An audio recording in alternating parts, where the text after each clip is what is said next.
We are live today on my podcast, ZG Real Talk, where we're talking about real topics in real time with real qualified industry professionals. My guest speaker today is none other than Simeon Papailias, pre-construction powerhouse, also happens to be my senior partner and one of the founding fathers for our team, REC Canada. Welcome, Simeon. Thank you, sir. Happy to be here. Thank you very much for joining us today. Tell me about your podcast name first.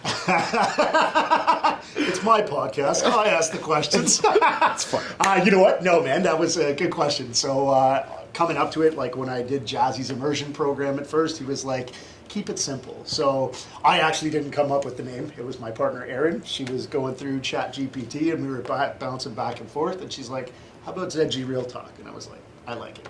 But what is it?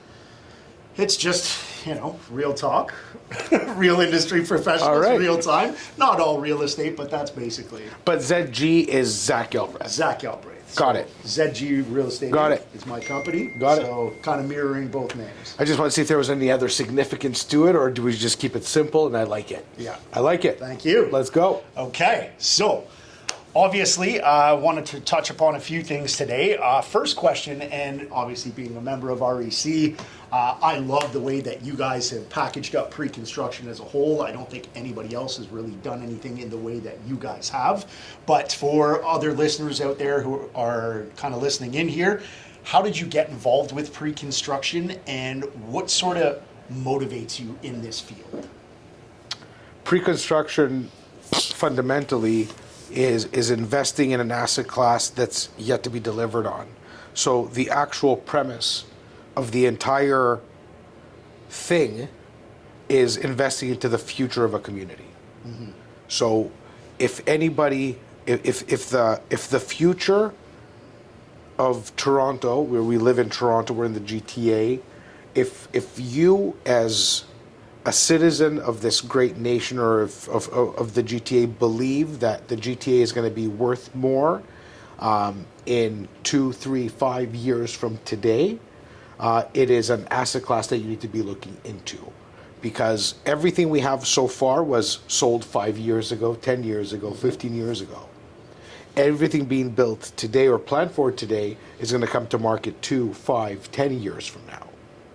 So what's cornfields on your way north of the city right now will be, in fact, subdivisions at some point over the next 5, 10, 20 years.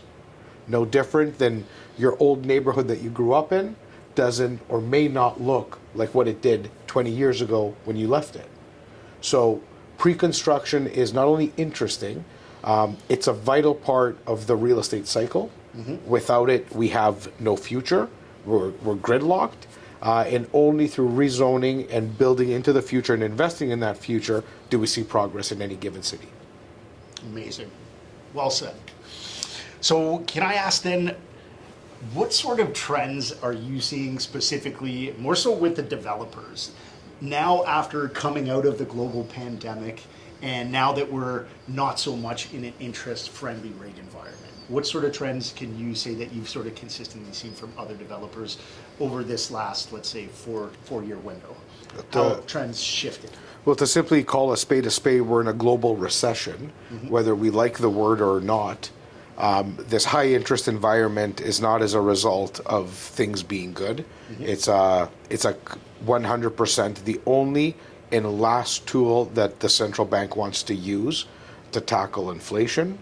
We're not going to have an economist preview on this podcast, but the bottom line is the world has shifted on its head in the last 2 years, mm-hmm. since kind of the end of the COVID restrictions and the end of free money during that time to keep the economy.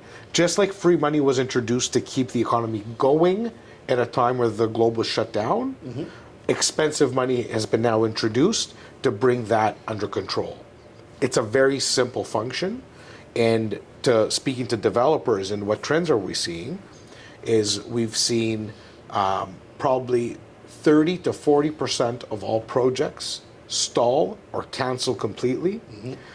Which is going to be a problem in 2-3 years from now with more housing shortages. Mm-hmm. But we've seen the consumer and the investor also pull back. meaning that the same deal that would make a whole lot of sense 2 years ago at one interest rate in one economic environment no longer makes sense. So if the deals don't pencil for the investor, there is no future. Yeah. So the media and all the newspapers that are looking to just sell papers and clicks will say, investors are bad for the economy. They're speculating and putting prices up.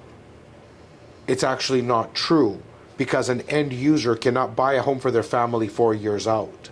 The only way that home can get built is if an investor buys it and there is meat left on the bone for the investor to profit during that time, or else there will be no home for the end user and the family.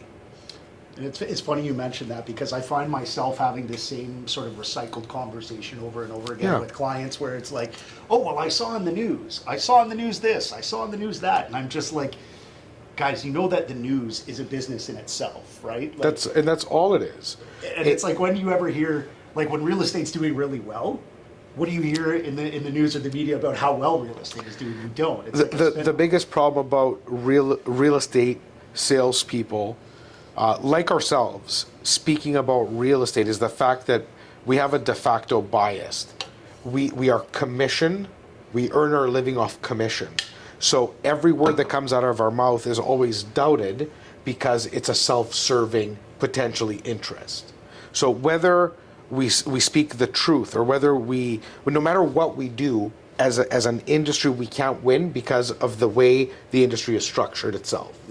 So the most important thing that you can do, and as your team leader, what we've done our entire career in real estate, is we educated the client.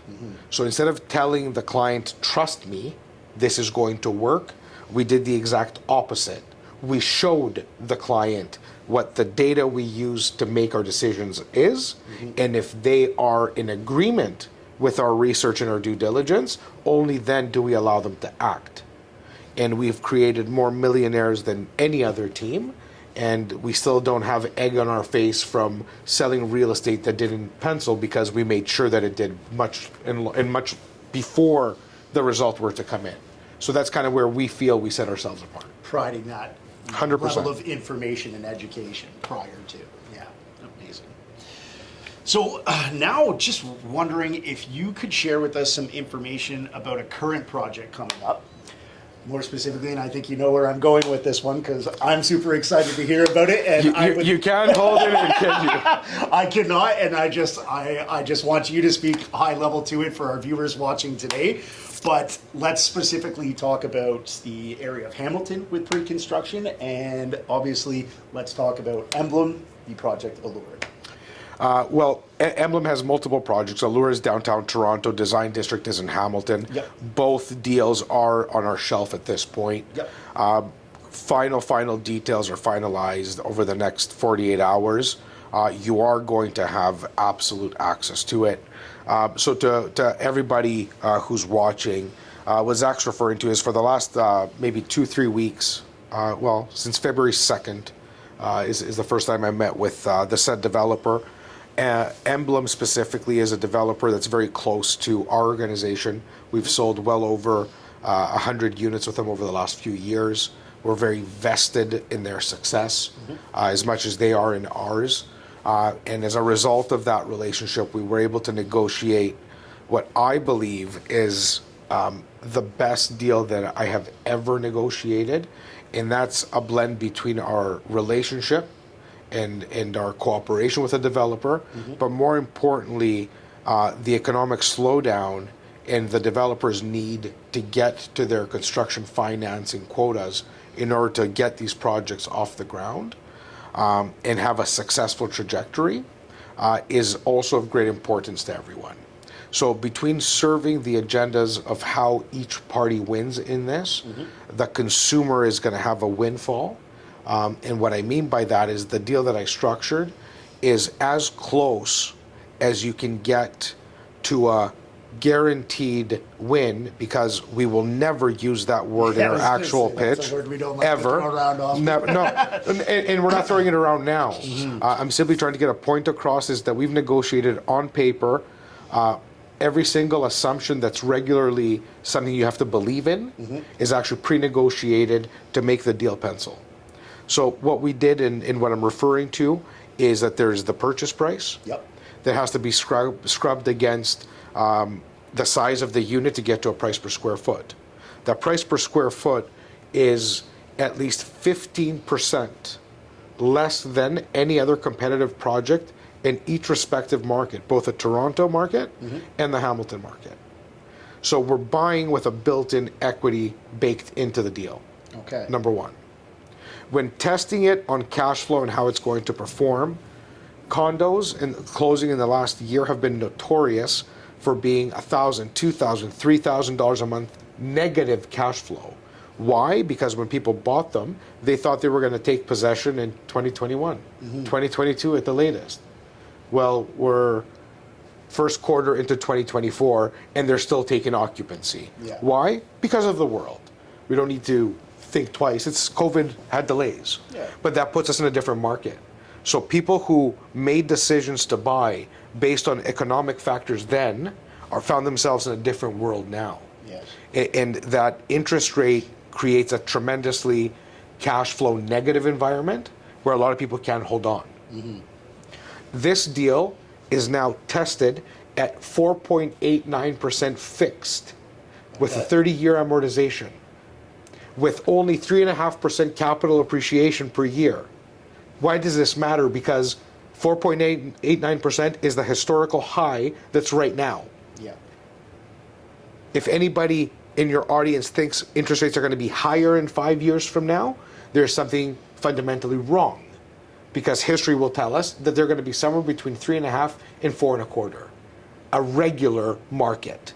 Not COVID nonsense, 1 and 2%, but also not a recession beating high interest rate of 7, 7.5, where the 5-year fix is 5.1 right now.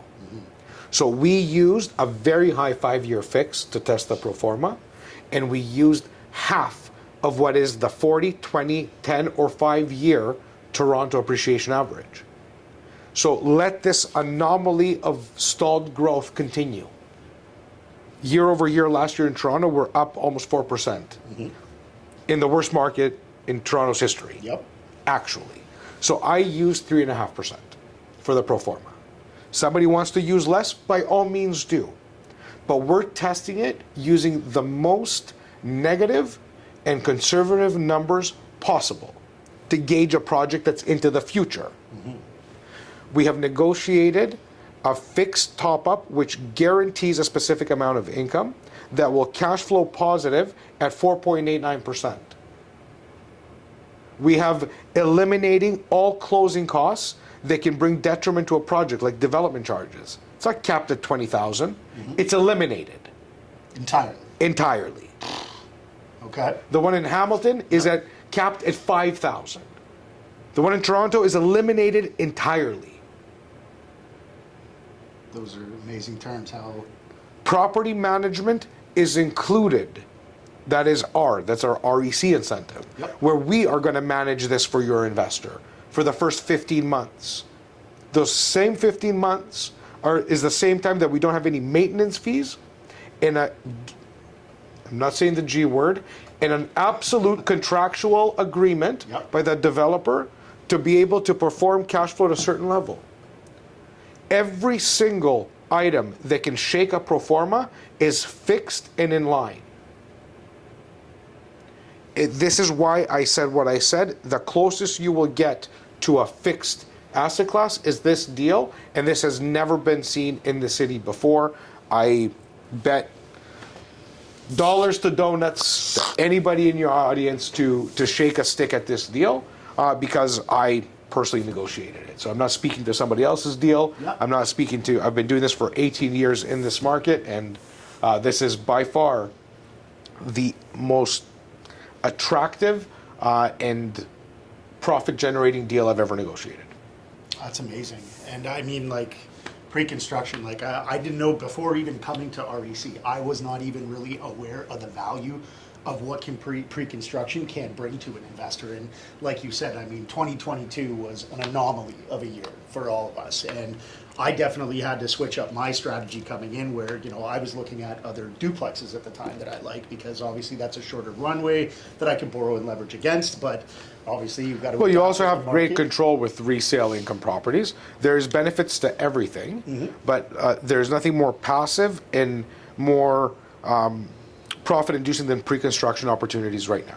And that's it, and that's exactly why. Because there's no mortgage. Well, that's it. So- right? And that's why I had to shift my strategy in 2022, where I purchased the craft with you folks. So, and- so funny that you say that. Today, about an hour and a half before we're sitting in these chairs, I was Yep. with the CEO of Gerlock. Gerlock, okay. He was here at our office. Gerlock is the developer of Craft, which is a beautiful building in the junction. And he was here to actually seek our support in putting together a program for a few of his new developments coming up. So for anybody who doesn't know, like if you look at Gerlock, we're talking about a developer with tremendous pedigree and known for actually their design. Yeah. And if you're a designed, geared investor where you like good, beautiful real estate instead of utilitarian real estate, Gerlock is a tremendous option. So, and I mean, that's where you bought. So.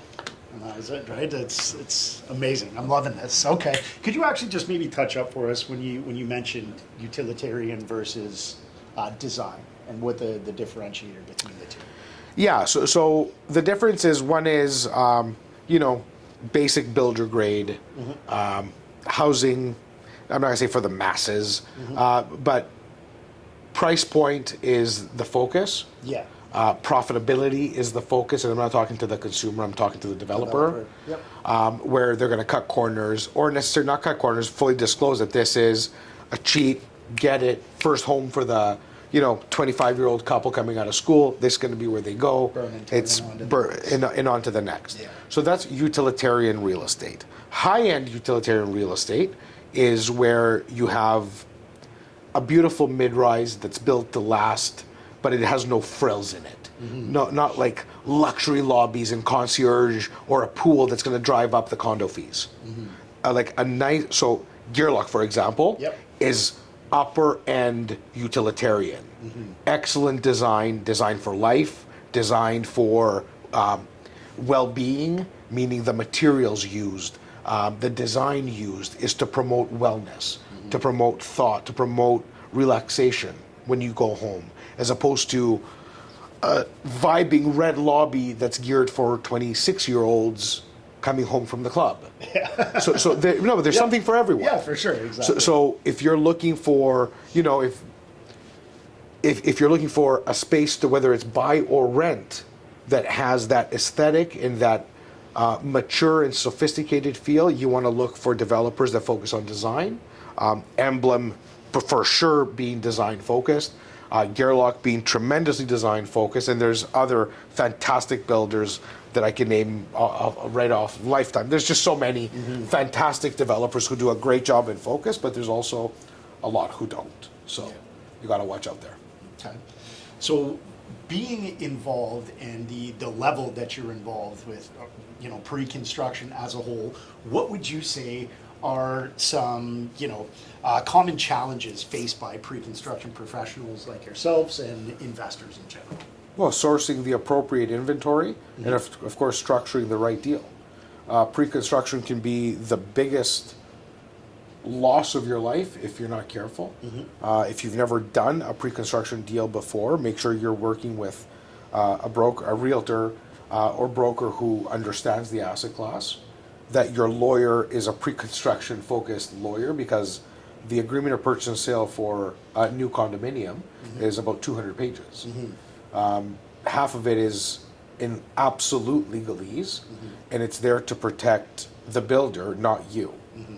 As a matter of fact, you have no rights as a buyer, because the builder can cancel for a myriad of reasons. They can have extra charges for a myriad of reasons to protect themselves. They're the ones doing all the heavy lifting. Yeah. So when you're buying pre-construction, you need to understand that you're partnering with a developer, which is why the agreement of purchase and sale is so unfair. You're not putting any money down. Your deposits are actually safe and sound in a lawyer's trust account. The most you can lose is the opportunity cost of your money if they cancel. the builder loses tens or hundreds of millions. Yeah. So there's a reason why it's skewed. But on the same token, as a consumer, you don't want to be ending up in a position where you've locked your money away for 4 years and you get nothing in return, or you get a building that's complete garbage, and there's building envelope issues, and there's special assessments and development charges if you didn't cap them, and all the things that can turn what's supposed to be a profitable investment into the biggest nightmare of your life. So there's a lot to learn. There is a learning curve, and professionals need to be by your side. Yeah, to help mitigate 100%, all those risks. 'Cause 100%. like you said, and I love the way you touched up on that, like pre-construction is a completely different beast than residential real estate. Well, it's just contract and structure. Yeah. So you have to understand how you win with pre-construction in order to design your contract that way, or seek deals that match your goals. Okay. Now, another question that I've had a couple of times with clients of mine in the past, where I want to shed a little light on, but when you have, let's say, for pre-construction development and how it sort of impacts local communities, what can these local communities expect when you see multiple levels of government coming in? So from a municipal level, provincial level, and then federal level. Well- what can that essentially mean for a community down the line? Well, when you're talking, you're referring to potentially a master plan community, or a master plan regentrification of an entire district. Regentrification, exactly. So when we're talking municipal, which is the city, provincial, and federal, we're talking about new infrastructure from the feds, meaning they're funding Metrolinx to put in new stations. Provincial is going to give some of the land that they may have into the city in order to be able to create the parks required to service 4,000 new doors in any new community. What that means to locals is typically twofold. Locals typically hate new development because people, humans, inherently don't like change. So when you see your neighborhood changing, most people have a negative connotation to it, and they want things to be the way they were or the way they are, not where the future is going. Not everyone, of course. I personally am a big fan of change, but I grew up moving, so maybe it's just instilled in me differently. I never had that notion, that romantic idea of things staying the same. I actually don't like that. Other people really cherish that. So, but change will happen, and forward progress will happen no matter what. Yeah. So you can fight it, maybe it'll last 1 year, 5 years, 10 years, but at the end of the day, your children deserve better. If we were to stay the same, a home in Toronto would cost $1 billion because we wouldn't build anything more, so it just stays the way it was. That's not realistic, and it's not going to happen. So unfortunately, when you run out of space this way, you go this way. You gotta go up. So whether you lived in East York, in the beach, Roncy, anywhere, it doesn't matter, all these beautiful, idyllic neighborhoods of Toronto, you have towers popping up everywhere, and that's because you're not the only one who wants to live there. I want to live there too. And sorry, I don't have $2.5 million to buy a detached or semi-detached home. So we're going up. It's fair for all, and everybody gets to enjoy the amenities and the conveniences of living in a city like Toronto. Okay. Now, Simos, can you tell us, with the amount of clients that you service in pre-construction, how do you maintain effective communication with clients throughout the pre-construction phase? Well, I think it's a little bit unfair to ask me that because I have a massive support team. To the average agent, our brothers and sisters in the business, unless you invest in processes and technology to help you, you're not going to make it a very good job of it. We have a very savvy CRM, a complex CRM where, let's say Zach, my client, buys something today. There's built-in campaigns that are going to hit you at 6 months, 12 months, 18 months, 24 months. Yeah, not so much for other agents, more so of what we do as a whole. How do we keep that touch point? How do we keep that up to date? Well, by Because using technology. So we use the technology that sets us apart. As a matter of fact, I don't know a single other team that's invested more in technology than ours. And it's for that reason, for us to make sure that our clients are feeling good at all times and keen to use us or refer us again is what we do it for. we want you to be happy as a buyer and investor in order for us to be able to have you do it again and or refer us to your family and friends, for us to be that team that you can rely on. So we pride ourselves on 57 points of contact a year, whether that's a DM on Instagram, an email, a text, a phone call, invites to brunch. Yeah. That's our flagship. Anybody watching who wants to join us once a month at the office, come. Breakfast is on us, but that's how we do it. Great. Amazing. Okay. Now, with all these long-standing relationships and preconceived relationships that you have with these developers, how do you collaborate with a developer and a designer to sort of bring a project to life?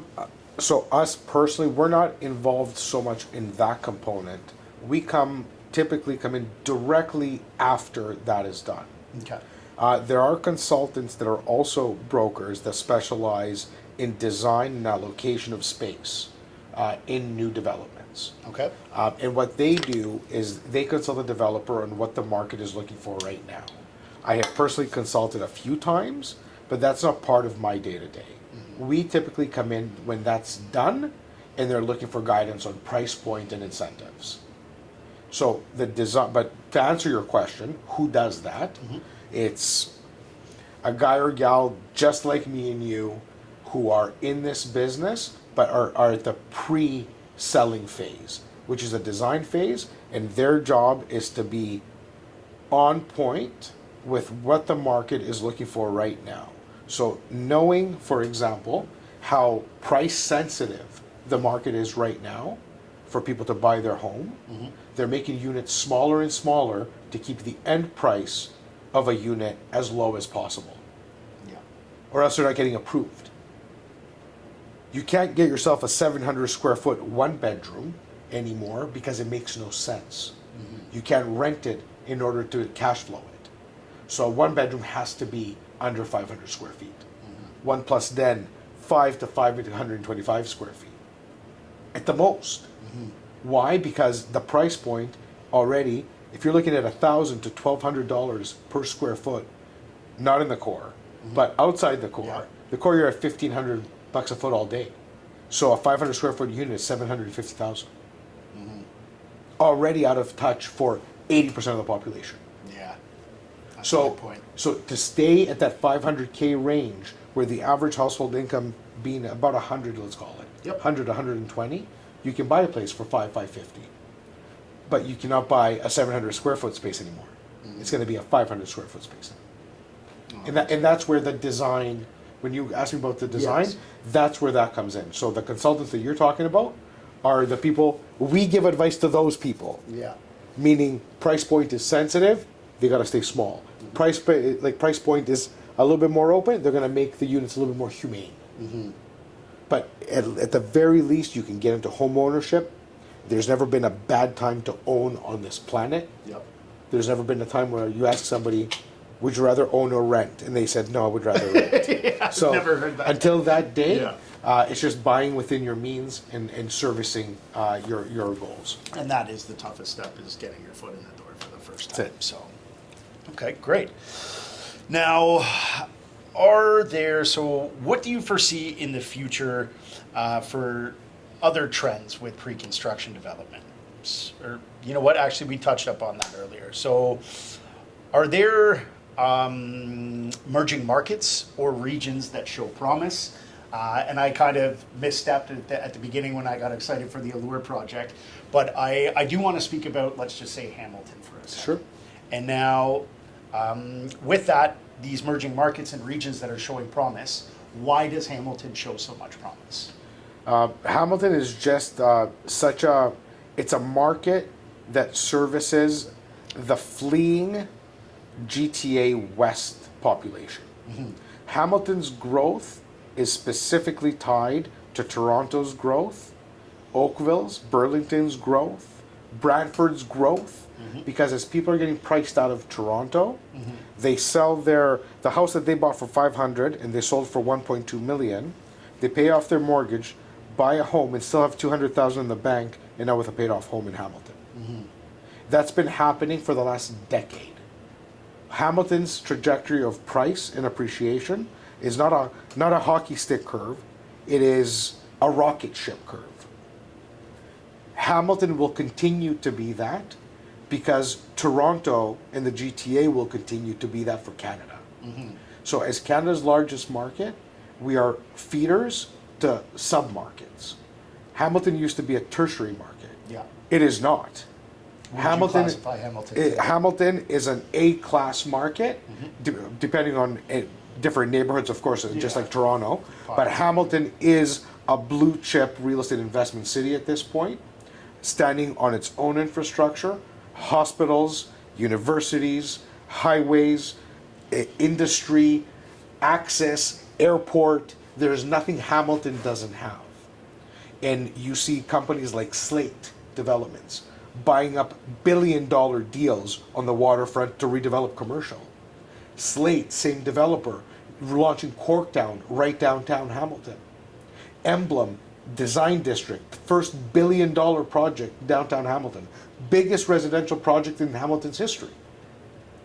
You see the municipality, provincial and federal money redeveloping their entire waterfront, Pier 8. So right. there is tremendous investment. There is a culture scene. There's a food scene. So anybody wondering, is there a market for me to invest in?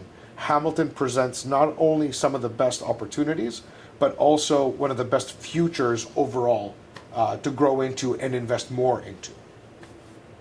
Great. Okay, now, obviously you guys are a wealth of knowledge when it comes to pre-construction, commercial, residential on this side. I want to kind of take a sort of like a step back now. How you guys have sort of shaped REC over, so many years. Are there mentors or experiences that have shaped your approach in how you guys do business? For sure. Can you tell us a little bit about that? Well, I'm not going to get too deep into it. Okay. There's a lot of scar tissue on a lot of Whatever it. you feel comfortable But I sharing. mean, being in business for almost 2 decades, we're 18 years in business, and I've been 18 years in a partnership with Jazz. But we had partners before that. Both our mentor and best friend, Simon, passed away tragically back in 2017. But there was 4 other partners. And that wasn't so tragic. What was tragic is that people don't have integrity and character. And those people treated us unfairly, left with things that weren't theirs. And I'm talking in the tune of 7 figures. We had to rediscover ourselves, reshape ourselves, and redo everything we ever had as a result of that. So it was myself, Jazz, and my partner Simon that had to rebuild the castle. And we've been taught a lot of pain, but what we've never questioned is our commitment to doing good business. And it's not just us, our entire professional network. We're surrounded by people who will never put a transaction over a client. And that's what's made the difference. That's how we got to where we are. And we continue to do so. There is not a single deal that's worth our reputation. And you never find your strengths without your struggles. So I suppose love that, not. and thanks for sharing that. I Yeah, appreciate sure. it. Now, I've heard, obviously, from being a member of REC, I've listened to Jazz and kind of earshot or chatting with other people. I remember him just basically touching up on a property that he had purchased, and he called it the little condo that couldn't. So I guess this was a pre-construction purchase that he had made back in the day and was able to refi it, and this has kind of helped carry him through the day. Can you remember offhand or share with us a memorable success story from pre-construction? Well, I have multiple. I can bring one that I just closed on literally a week ago. Okay. I bought a condo at River. So if anybody knows River City, it was a master plan community developed by Urban Capital. This is circa 2012, 13, 14, 15, 2016. Multi-phase development. We had our clients from River City 1 all the way to Harris Square, which is River City 4. Okay. Jazz and I bought a number of units in there. And right now, because we continue to buy real estate, we do have a substantial portfolio, I suppose. but we have to close on 4 units this year. Well, we're not made of money, and money doesn't grow on trees. So in an economic environment like the one today, it's difficult for us to fulfill on $80,000 per unit in closing costs, HST, all the things. Whether you get half of it back or not is irrelevant. You still got to come up with it. A lot of moving parts. A lot of moving parts. So we looked and did what any investor should do. Things that we bought in 2014, 2015 have served their purpose. Yeah. I bought that condominium, so we sold one, and we're going to be selling actually 2 more this year. Not because we want to, because we can and should. And what I mean by that is, when I buy a condo in 2015 for $299, Yeah. and it's worth $650, I don't need it to do anything more. It served its purpose. It's done what it needed to do, and it allows me to take a $300,000, like after capital gains and all the different things, let's say $250 to $300 in net profit, because there was mortgage pay down over the last 8 years too. Yep. So when I take that $250, $300, that allows me to close on 2 condos. And now we're talking about the market's money, Yes. not my labor money. It's a very big difference, because the return on the new condo that I'm going to close on is infinite. And that's just the passive appreciation of what the market has done over time. When you referred to What the market market's always does. Yeah. Anybody who bought a home in 1978, 1988, including the run-up on prices, 1998, 2008, go back as many times as you want in 10-year intervals, 5-year intervals. If you can locate at any given point evidence that is contradictory to what I'm saying right now, please let me know, because I haven't found it yet. For anybody wondering where to find it, visit Canada Mortgage Housing Corporation's website. It's a federal site that only reports actual facts, like market data. So obviously I'm being passive aggressive, because you won't find it because it doesn't exist. Yeah. So the point of the exercise is real estate goes up in increments. The longer you hold it, the better you're off. But condominiums specifically, because after 10 to 15 years, maintenance fees, etc., start shadowing the benefits of the asset class, because the first 10 years you don't spend a dime on maintenance. Where a home, there's always issues. Yeah. So there's pros and cons to everything, but it's done. It served its purpose. It's 5x my money, because I put on 300,000. We put in what, 20%, $60K. What is there to talk about? We put in $60,000 to pull out 350. And now it's going to help you close on 2 others today for the Correct. market's money. And then in 6 years from now, it'll be the same rhetoric as Beautiful. I love it. Simos, no more questions for me, my friend. I really appreciate you coming on. Thank you very my much. pleasure. Good luck to everyone out there. Thank you guys for joining us. Appreciate it. And also big shout out to my tech support here, Poya Amadi. Thank you again. Behind the camera.